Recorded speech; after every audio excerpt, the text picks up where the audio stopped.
Hey guys, my name's Ron White. I'm a two-time USA memory champion.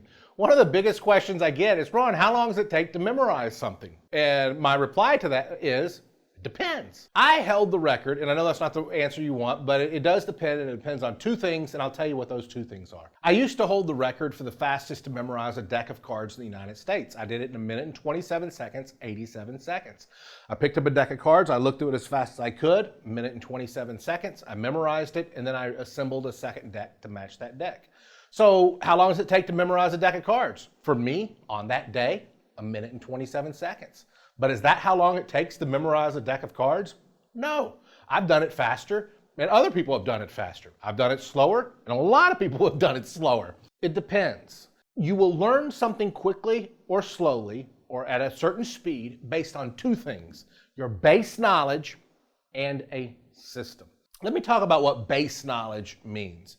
Let's say you are a doctor and you've been a doctor for 20 years and somebody says, hey, we need you to go to this class to learn about the new disease. That doctor would have a 20 years of being a doctor experience. They could go to this class, learn about the new disease, and like, okay, yeah, that makes sense, that makes sense. Why do they get it so quickly? Because they have such a broad knowledge of the human body and other diseases, their brain is immediately making all the connections, and they walk out of the class and somebody says, what did you learn? And they say, well, this is what we learned and this is how this disease works.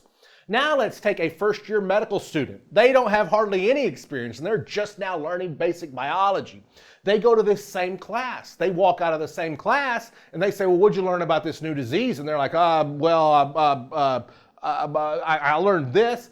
It's not that their memory is worse. It's not that they are a worse learner. It's not that they're less intelligent, but their base knowledge of the subject matter is less, so they learn it slower. Let's say you're a mechanic and you've been a mechanic for 20 years, but for whatever reason, you've never fixed transmissions.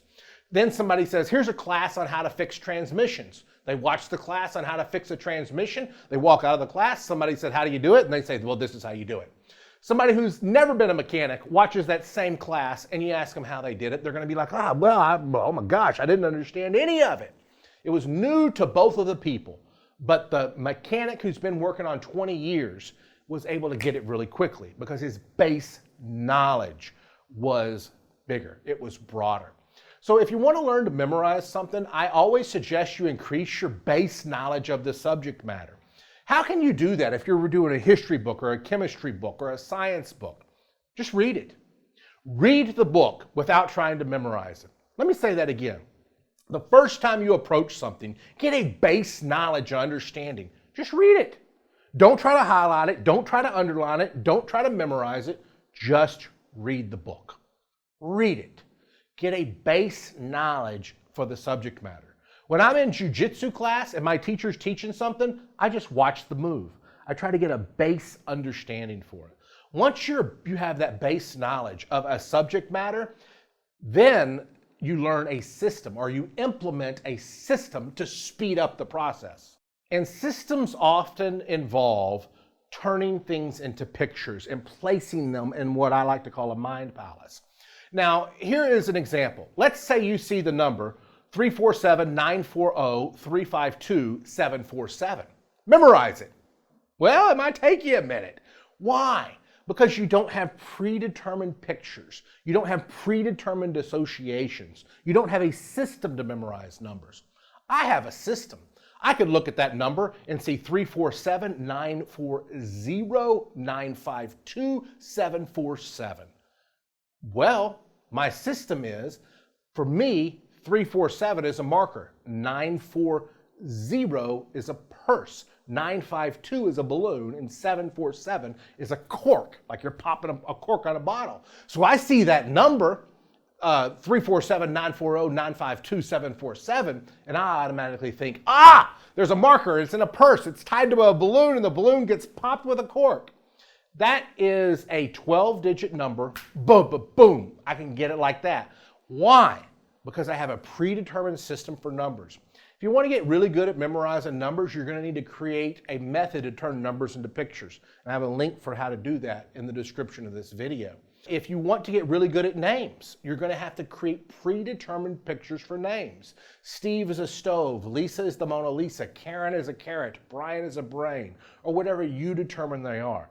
But here's my point. If you want to get really good at numbers, you're going to have to create pictures for numbers. If you want to get really good at names, you're going to have to create pictures for names. If you want to get really good at memorizing a deck of cards, you're going to have to create a picture for all 52 cards. Your Queen of Hearts, the Queen of Hearts might be your mom. The 5 of Clubs, club might be a golfer that starts with their name starts with F. 5, F. Phil Mickelson is the 5 of Clubs. 2 of Clubs starts with a T. Tiger Woods, club, because it's a golf club. Create images for all 52 cards if you want to remember a deck of cards. But the first thing before you start is you got to get images for all 52 cards. If you want to remember names, you have to create images for names. If you want to remember numbers, you have to create images for numbers. How long does it take to memorize something? It depends. Depends on your base knowledge and how much work you put in advance to building a system. I also believe that you're going to have to store these images in something called the mind palace or a memory palace, where you take the first thing you want to memorize and you imagine it on the first piece of furniture in your house. The second thing you want to memorize and you imagine it on the second piece of furniture in your house. The third thing you want to memorize and you memorize it on the third piece of furniture in your house. This is a memory system, and this video isn't about teaching you necessarily a memory system. It's about answering the question, how long does it take to memorize something? 2 things. What's your base knowledge of the information? Do you have 20 years experience in the field or 1 year experience in the field? And number 2, do you have a system? Do you have images for what you want to recall?